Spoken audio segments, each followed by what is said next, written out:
Now, from Archaeology News Northeast, the latest archaeology news and interviews from around the UK. This is Tales from the Trowel. So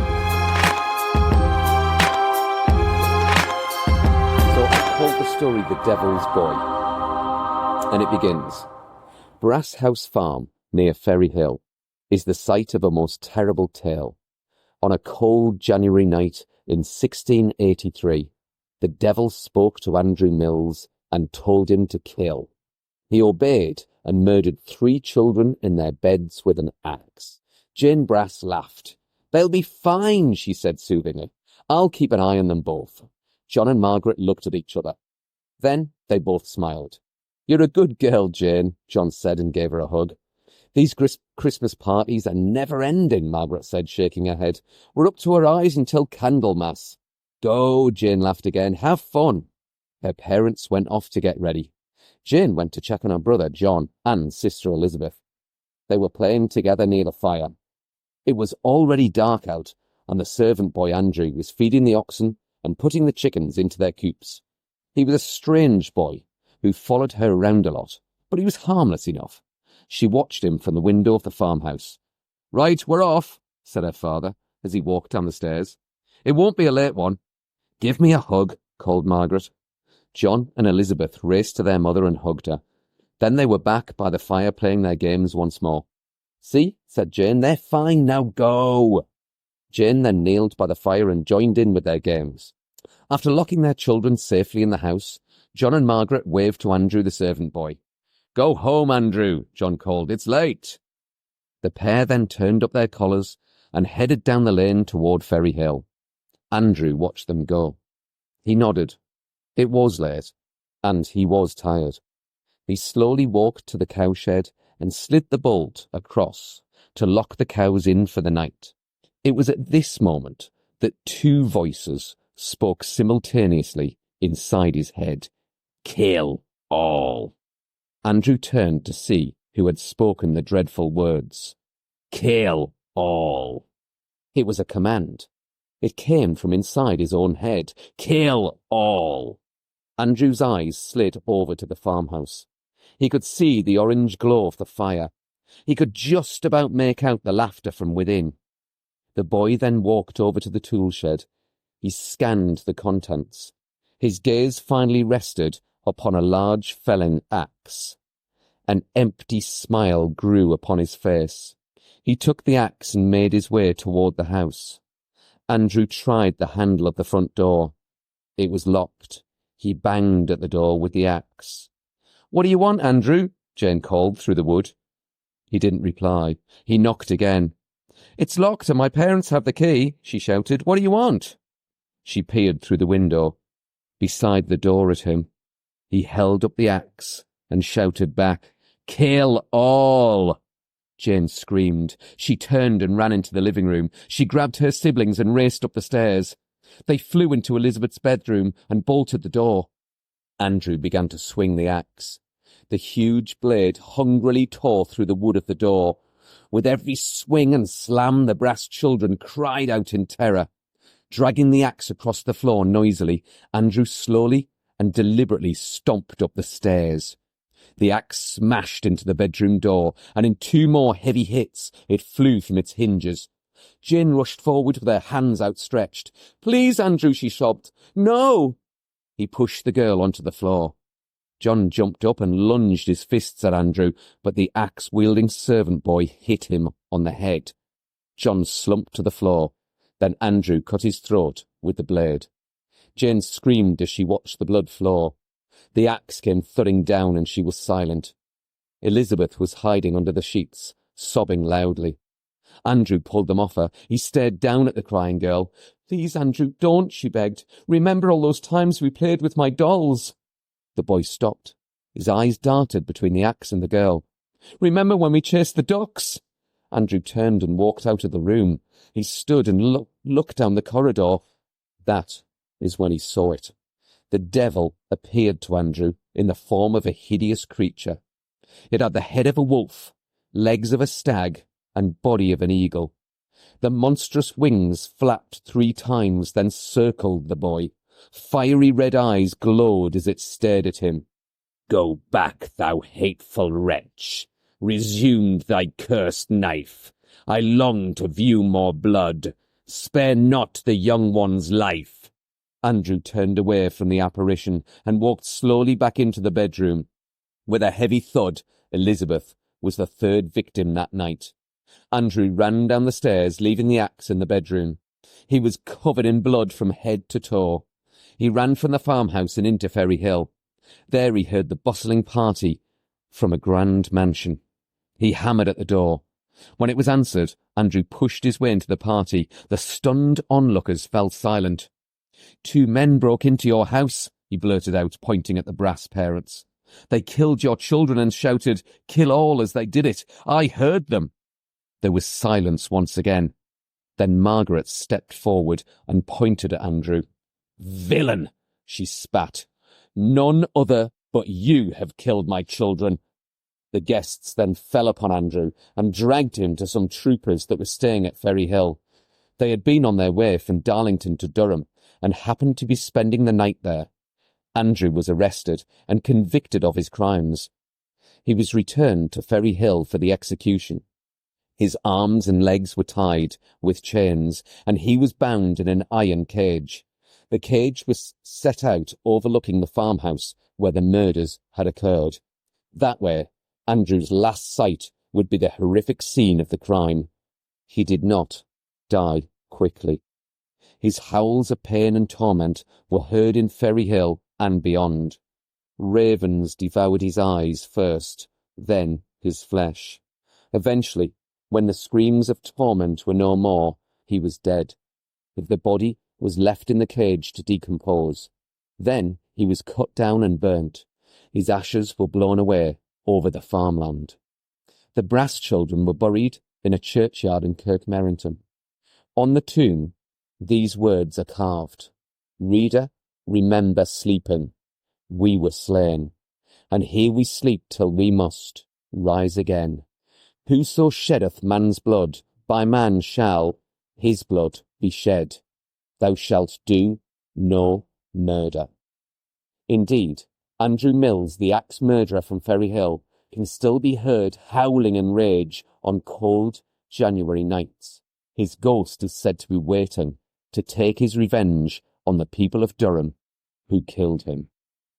And that's a story and a half.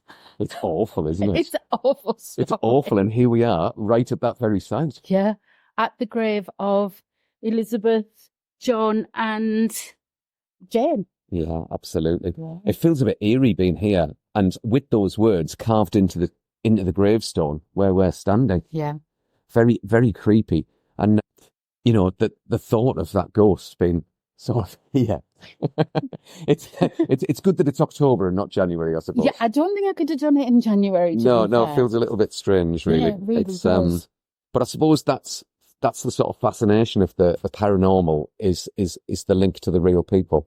Yeah. And the true history that's involved. So, anyway, awful story. So, I'm going to jump to one of the questions that I've got for you, Evan, Yeah. which actually was going to be further down the list, but Okay. Feels right to sort of come up with this one. Is that why do you think it's important to preserve these stories? You know, this is folk tales, but actually this goes beyond a folk tale because this was true, and we know this was true. I mean, this is a strange folktale because I have included it in my book of County Durham folk tales, but it almost didn't make it in the book. The publishers, the History Press, and we had quite a long discussion because we sort of discussed, is this a folk tale or is it not? And we were going to follow the collection up with the book of County Durham ghost stories. And there's quite a few ghost stories in this book, and we were going to shift them to one side, and this was going to be one of those stories that were going to be put into the ghost stories collection, which never actually happened. And that was why we decided to keep it. And we decided to keep it as a folk story because folk story, by its very definition of its name, is a story of the people. The folk are the people of the region, and this is a story of those people. But it also includes the history of those people, and this story personifies that in the sense that it includes the values, the fears, and the morals of a community. And in that sense, it's like a cautionary tale. Okay. If you do things to people, then this is what is going to happen to you. You're going to be murdered in this horrific way. Yeah. And your soul isn't going to go to heaven. You're going to be cursed to haunt this land forevermore. Yeah. And that's why I think that there's this warning on this gravestone, it's a warning to people not to commit these deeds. Yeah. It's powerful words. I presume these must have been written by the parents. They've put this message on here.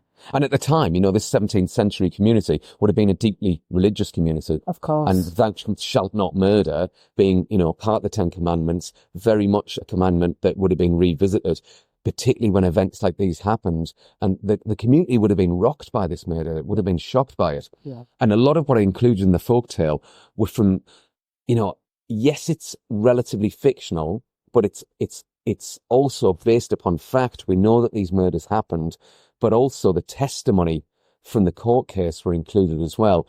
The description of the apparition of the devil were taken from what Andrew Mills said in the court case, and also the troopers arresting him and him being accused on sight, him being covered in blood, etc., him saying the words that the devil said to him, not describing it as an axe, but describing it as a knife that he used, even though it was an axe because the axe was left at the murder scene.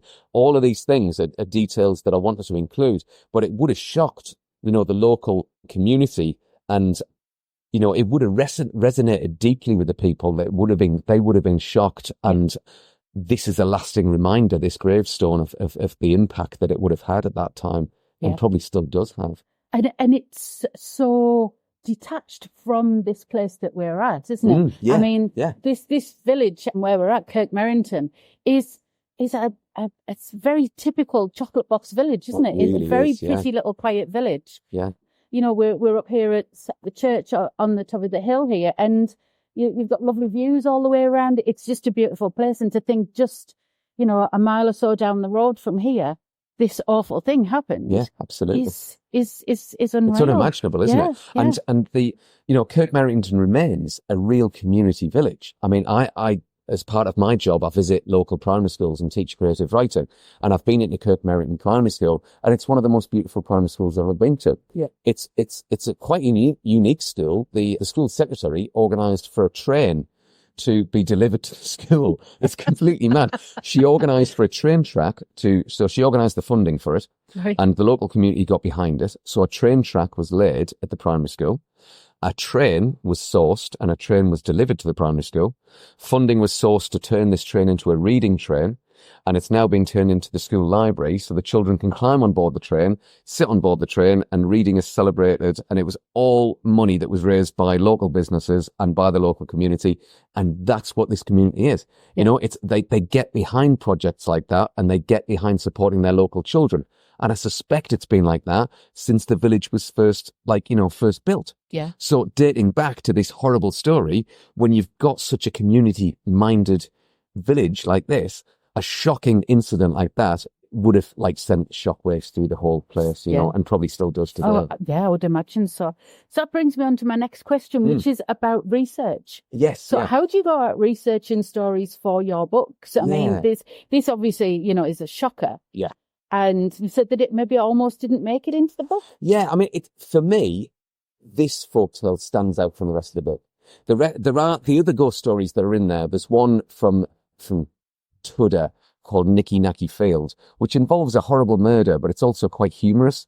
It's about where there's a field nearby, near to this farm, where you've got these reapers who've just finished the harvest, working for the farmer.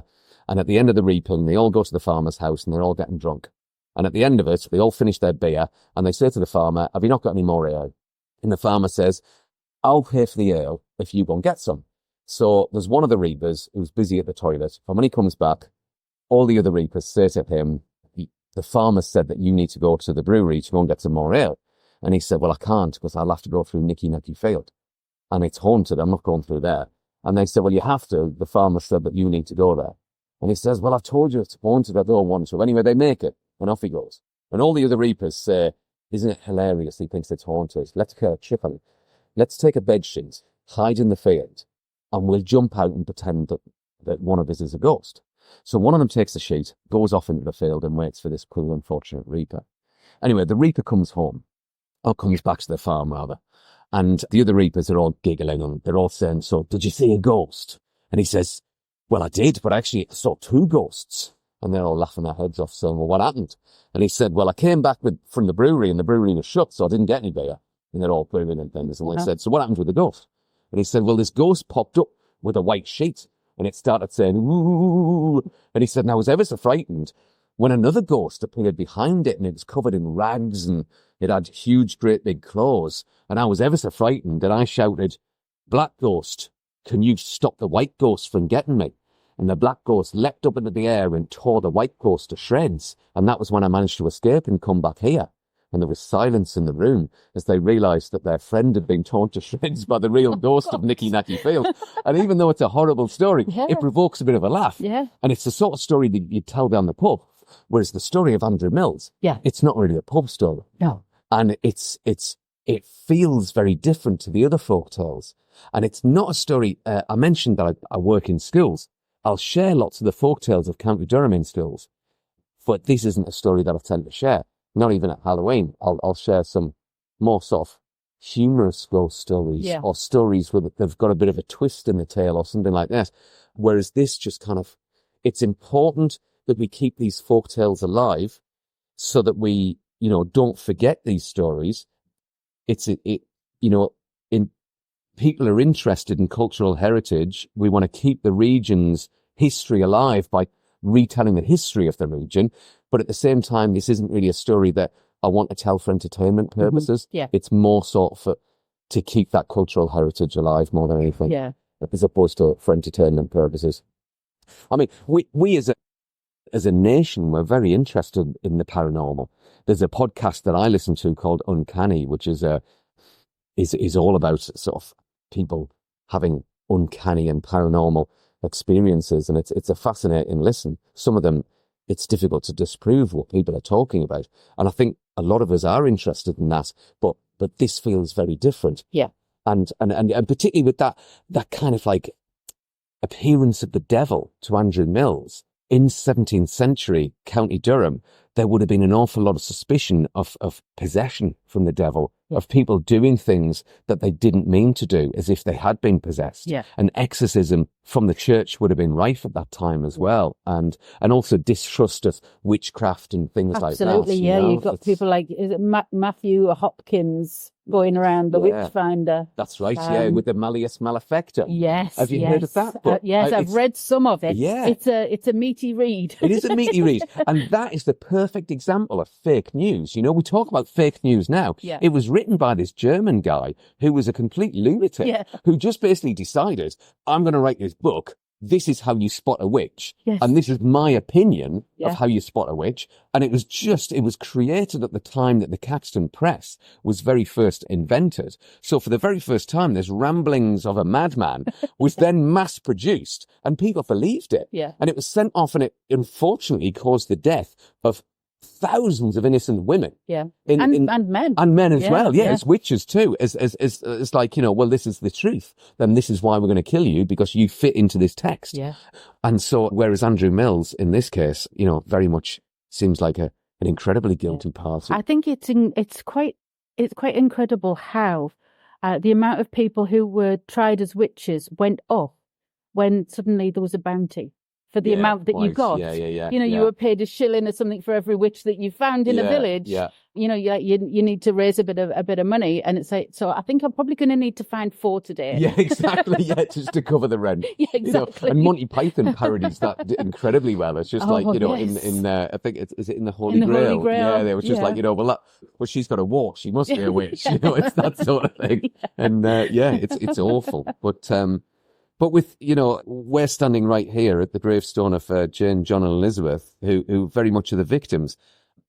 It makes you wonder sort of how much of a victim perhaps Andrew was as well, because in the current climate of people with profound mental health issues, it does make you wonder how much of a victim Andrew was with mental health. Yeah. He's described as a half-wit.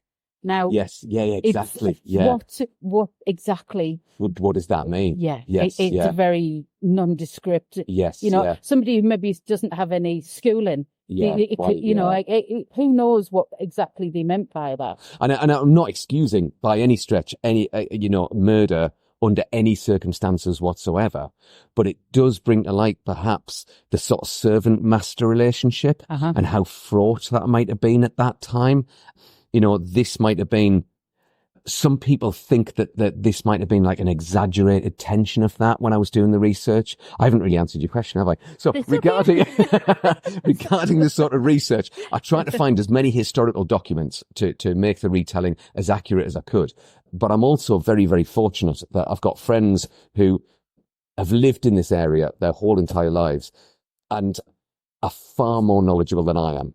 So I've got a friend who's a historian, he's a reenactor, he's a medieval musician and an all-round expert of County Durham. His name's Paul Martin, and he's my absolute go-to. Right. And there's also a friend of mine who works at Newcastle Castle, and he's a storyteller called Dave Silk. We wrote a book together called Time and Way Folktales for Children. Right. And what he doesn't know about folklore isn't worth knowing. Yeah. And so Dave Silk and Paul Martin, I was going to say, is he the guy who's trying to campaign for a monument to the witches of Newcastle? That's right. Yes. Yeah. That's him. I was reading about him. Yeah. Really smart guy. And Paul Martin is the person, I don't know if you've heard of something called Plough Sunday, where it was a tradition in County Durham years ago, where the plough is dragged from the fields all the way into the city centre in Durham.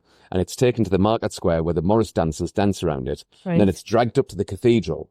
And there it's blessed by the dean of the cathedral. And then it's taken on a pub crawl around Durham by all the farmers and Morris dancers and whoever wants to join him. Yeah. And Paul started doing that about 10 years ago with a group of about 3 or 4 of us. Right. And last count, it needed a police presence.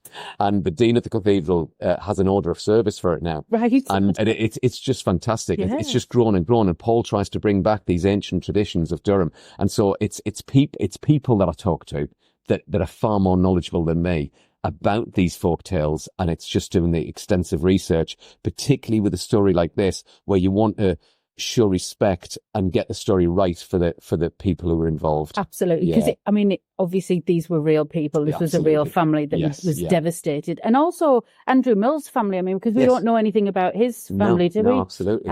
His background, where he came from, just that he worked at the farm. Yeah, and that's all we know about it. And there are documentations to say that he got on very well with the children, that he did play with them. That little detail I put in the story about him chasing the ducks and playing with the dolls, that there were records that he did do that with the children, that he often played with them. Yeah. And so that this thing that happened completely out of the blue, this utter demonic possession or complete breakdown of the psyche, of the mind, but then blaming these fictitious burglars, then that gives it another dimension of it gives it a more devious nature, doesn't it? Because that does suggest a sound mind. Yeah, I was going to say that makes you think halfway, how much of that was play acting. Yeah, exactly. It's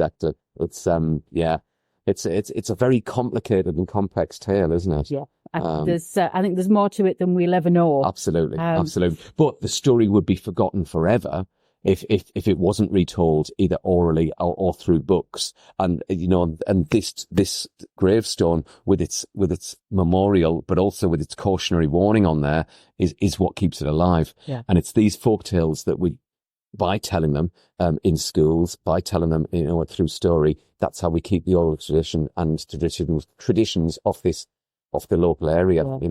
These in people's minds. Warnings written into these stories. Exactly.